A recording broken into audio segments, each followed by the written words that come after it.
Aadhaar card ప్రతి ఒక్కరికి గుర్తింపుగా ఈరోజు ఆధార్ కార్డు తీసుకొచ్చినాం.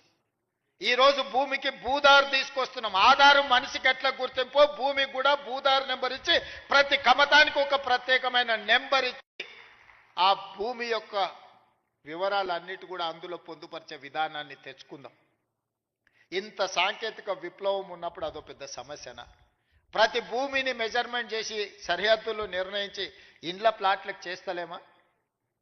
ఇండ్ల ప్లాట్లకు సరిహద్దులు నిర్ణయించినప్పుడు భూమి కొలతలతో పక్కాగా రిజిస్ట్రేషన్ చేసుకోగలిగినప్పుడు వ్యవసాయ భూమిని కూడా పక్కాగా కొలిసి దానికి సరిహద్దులు నిర్ణయించడం పెద్ద సమస్యనా? మన రెవెన్యూ సిబ్బంది చేయలేరా ఈ పని?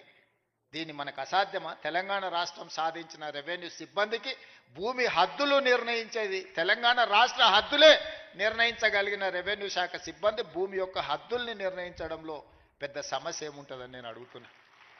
అందుకే రాబోయే రోజుల్లో ప్రతి భూమిని పక్కాగా కొలతలేసి హద్దులు నిర్ణయించి దానికి సంబంధించిన రిజిస్ట్రేషన్ డాక్యుమెంట్ చేసి భవిష్యత్తులో ఎలాంటి సమస్యలకు తావు లేకుండా ఎలాంటి వివాదాలకు చోటు లేకుండా మన చట్టాన్ని బలోపేతం చేసుకుందాం. కొంతమంది వ్యక్తులు దురుద్దేశంతో ఈ రెవెన్యూ శాఖ మీద సృష్టించిన అపోహలను తొలగించుకునే బాధ్యత మన అందరి మీద ఉన్నది. మీలో ఒకటిగా నేను మాటిస్తున్నా, మనం ఏ తప్పు చేయొద్దు, చట్టాలను పకడ్బందీగా అమలు చేద్దాం. చట్టాలు చేయడమే కాదు, అమలు చేసే విధానంలోనే అసలు ఫలితాలు ఉన్నాయి.